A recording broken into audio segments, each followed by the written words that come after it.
Thank you for the opportunity.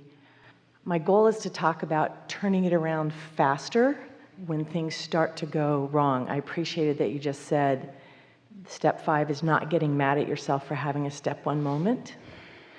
I was trying to make my Christmas cards and Hanukkah cards and get them out timely, and things started intervening, and it seemed to snowball the way they intervened. And so I'm trying to figure out what I could do differently. We're going to make a really strong statement here, and if you can hear it and practice it, you will find the magic in this. Not magic, but practical application of utilizing the laws of the universe. At whatever point that you recognize that the momentum feels like it's against you, step away from it. Back away from it. Set it aside. Turn it over to the universe. Give it to the universe. Say something like, you know what I want. I've set it all in motion. Do your best with this. I'm out of here for a little bit. Because you're the only one messing it up. You put it into the vortex, and the vortex is doing its job, and law of attraction is doing its job. And even more, source energy is all over it. And all kinds of cooperative components are coming into place. But there is a human tendency, Esther has it too, to be in control of things, and it's in control of conditions. You see, you don't want to try to be in control of conditions. You want to be in control of your own vibration, and the conditions will follow. So when you're trying to be in control of conditions and you can't control them, now your vibration's all out of whack, and now the universe is responding to an out of whack vibration. So just relax. Esther remembers watching someone in a big, beautiful motorhome. It was at least $1 million bus. It was beautiful and shiny and new. And there was a big sign on this gate that said, if you are longer than 40 feet, do not turn here. Make the loop all the way around. In other words, rather than turning from here where there wasn't enough room, go all the way around and you can get right out. Well, they didn't see the sign or whatever and turned and scraped the whole side of their beautiful bus on the gate at this RV park, and tore the gate right off of its rack, an electric gate, and did thousands of dollars of damage to the side of their bus. The doors wouldn't even open on the lower bins. It was a big thing. And Jerry and Esther stood there, and they didn't know what to say, because they were trying to flag them down. They were trying to get them not to turn there. They couldn't stop it from happening. And then they witnessed what felt like a tragedy to them. And Esther was standing there as the front door opened, and a woman stepped out. It was a couple. And Esther said, oh, I'm so sorry about that. She said, it's just paint and metal. It's just paint and metal. And Esther said, oh my God. She couldn't believe that this woman was so easy about something that looked so big and bad and awful to her. It's just paint and metal. Jerry said he must do that a lot.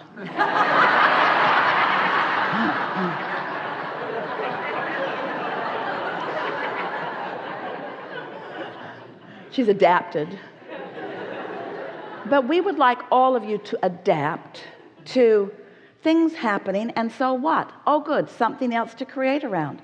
Since you are an eternal being, and there's never-ending wonderful things for you to focus upon and be the steward of it becoming a reality about, then is there really any reason to be upset about anything, or to put unnecessary time restrictions on yourself, to get all bound up, to measure yourself against what? There's only one thing that you want to care about, and that's being in the receptive mode. And not because of what it will yield you, because how it feels when you're in the receptive mode. You could have an intention or a desire to amass quickly $1 million or more, and it's not likely that that's going to happen today. The condition of $1 million being in your possession, it's unlikely that it's going to happen today. But there is a vibrational version of that that is highly likely. You could feel prosperous. You could feel abundant. You could feel free. You could find the vibrational version of that. You could find the unconditional version of that.